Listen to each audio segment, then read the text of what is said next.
My mother-in-law claimed she was helping by reorganizing our kitchen while we were away. "You'll thank me later," she said. But when I showed her how I'd reorganized it back, her reaction was priceless. I'm a 34-year-old woman living in a cozy suburb of Portland, Oregon. My husband, Mike, and I have been married for 5 years. We recently bought our first home together, a charming 2-story house with a spacious kitchen that I absolutely adore. Cooking has always been my passion, and I've spent countless hours organizing every utensil, spice, and appliance to perfection. Enter my mother-in-law, Barbara. She's 62, retired, and has a penchant for helping in ways that often cross boundaries. Barbara believes that her way is the right way, and she's not shy about imposing her methods on others. A few months ago, Mike and I planned a week-long vacation to Hawaii. It was our first real getaway since the pandemic, and we were beyond excited. We arranged for our neighbor to water the plants and collect the mail. Everything was set. Unbeknownst to me, Mike had mentioned our trip to Barbara during a casual phone call. She immediately offered to keep an eye on the house while we were away. Mike, thinking it was a kind gesture, agreed without consulting me. Fast forward to our return. As we pulled into the driveway, I noticed that the curtains were drawn differently. Odd, but I brushed it off. Upon entering the house, I was greeted by the scent of lemon cleaner, a scent I never use. My heart sank. I rushed to the kitchen, my sanctuary.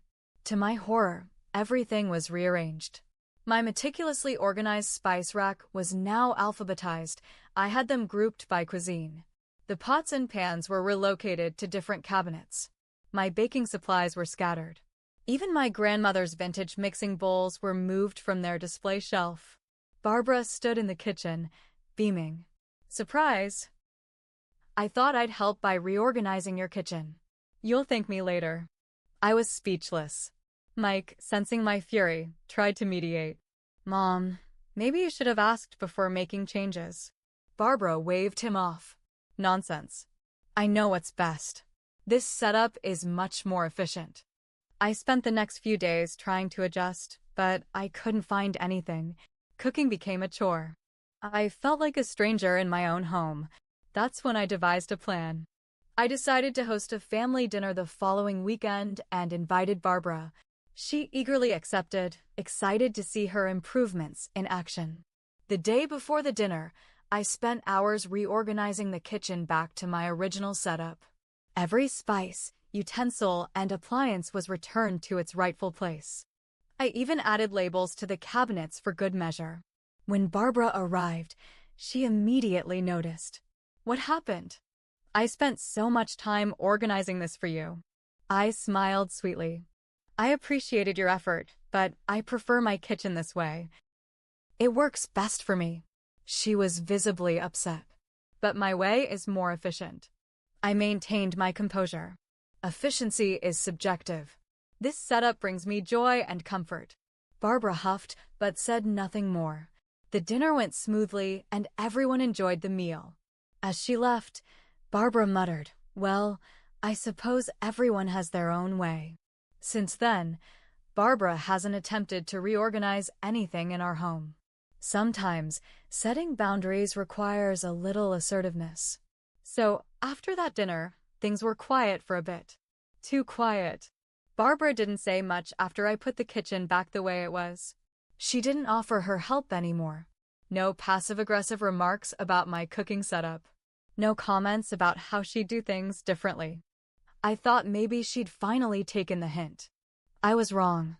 A few weeks later, Mike and I were invited to his cousin's wedding down in San Diego. It was going to be a weekend trip, just Friday to Sunday.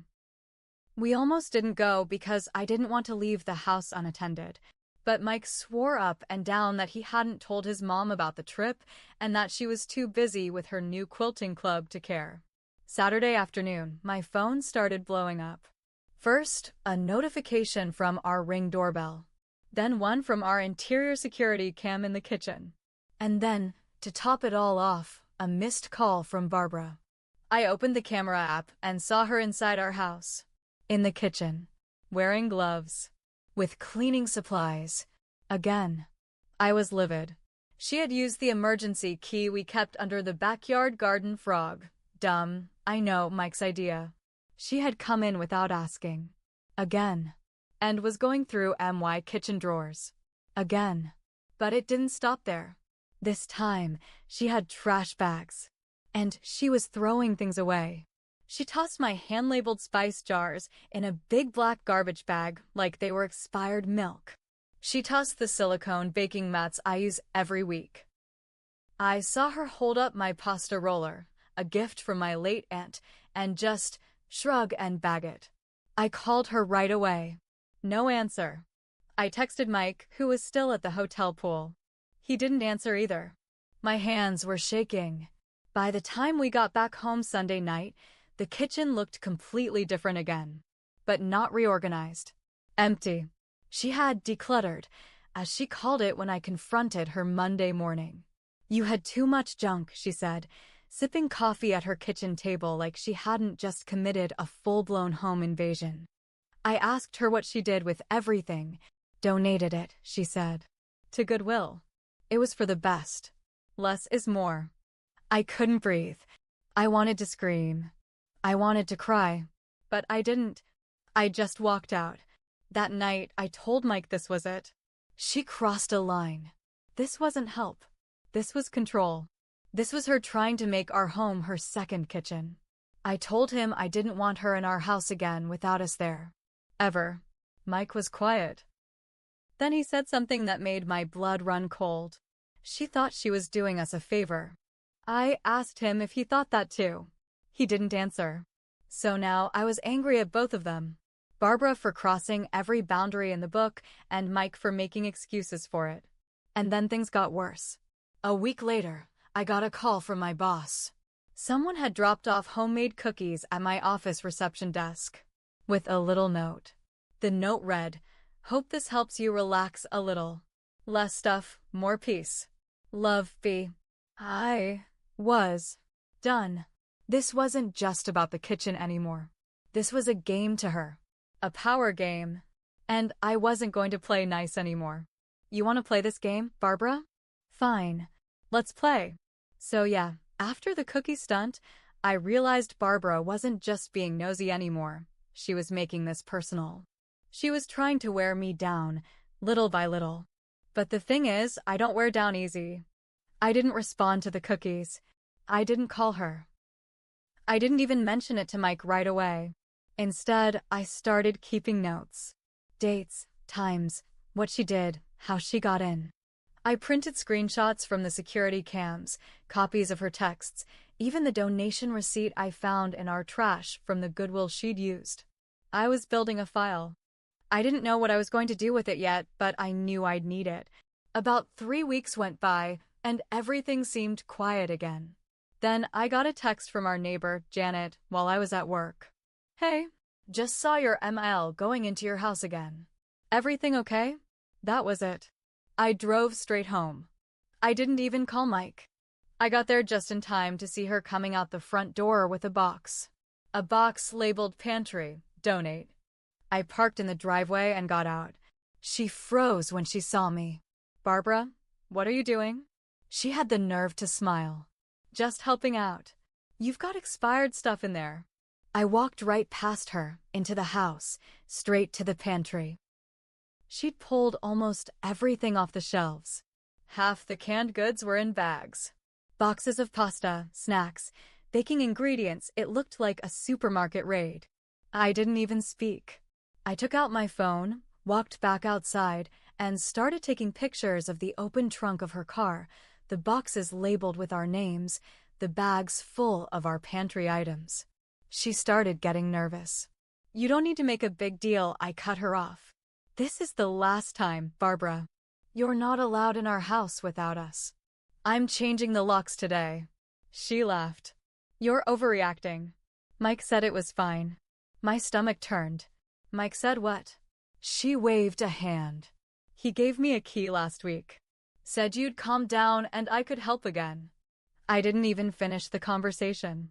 I got in my car, drove to the hardware store, and changed every lock on every door before Mike even got home. That night was not fun. When Mike walked in and saw me holding a key ring, he looked confused. I asked him directly, "Did you give your mom another key?" He hesitated. She said she wanted to help again. I didn't think it'd be a big deal.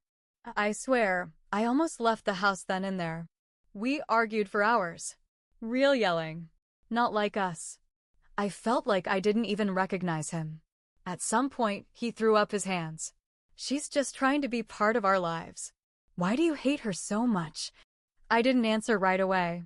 I went to my file, pulled it out, and laid it all on the table. Because this is what she does. This isn't love. This is manipulation. Control. She doesn't want to help. She wants to replace me in this house. He went quiet. Really quiet. Then he said something I didn't expect. "You're not wrong." He sat down and rubbed his face. I guess I didn't want to believe it, but she's always been like this. She used to throw away my stuff when I was a kid. Rearrange my room without asking. Tell me it was better for me. I guess I got used to it. And then he told me something else. Apparently, when we were in Hawaii, Barbara hadn't just stopped by once.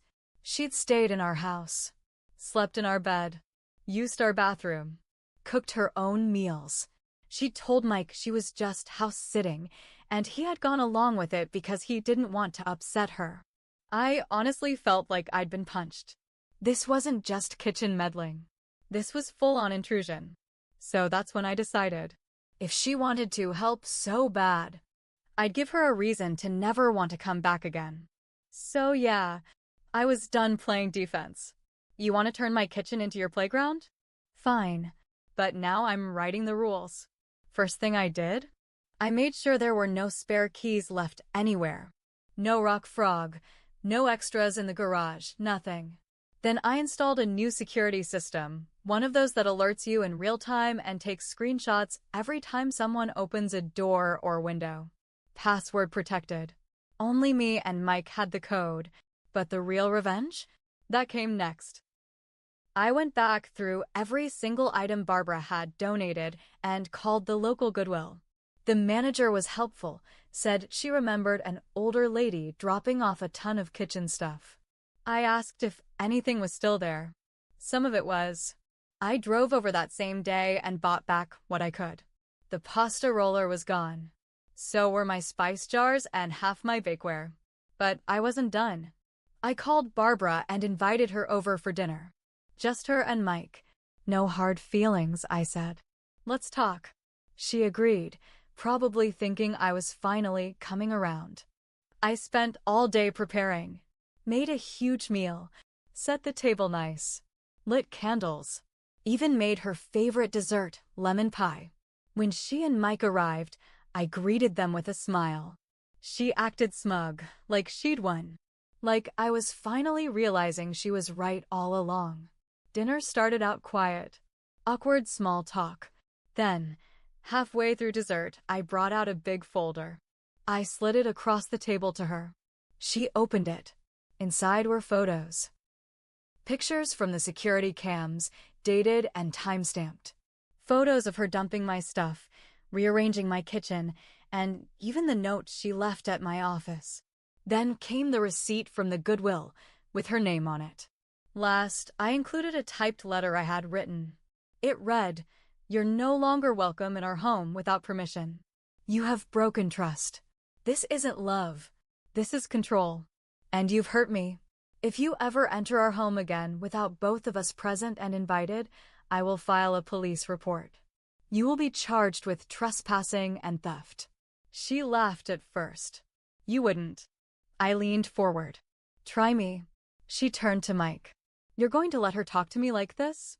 And then came the moment I didn't expect. Mike said, yes. And if you come back without asking, I won't stop her. Barbara's face went pale, like someone flipped a switch. She pushed the pie away, stood up, and left without another word. But it didn't stop there. A few days later, I got a call. From Barbara's sister, of all people. She said Barbara had been really shaken and was saying that I had turned Mike against her. She asked if I'd apologize to smooth things over. I told her no. Because here's the thing, I did make mistakes. I let it go too long. I didn't speak up soon enough. I avoided confrontation and hoped Barbara would magically respect boundaries. But not anymore. I'm not saying revenge solved everything, but setting a hard, clear boundary did. It wasn't sweet. It wasn't gentle. But it was necessary. Barbara hasn't spoken to us in over 3 months now. Mike's been going to therapy. Turns out this wasn't the first time she'd messed with his life like this. And me? Well, I finally feel like my home is mine again. And yeah, my kitchen's back exactly the way I like it.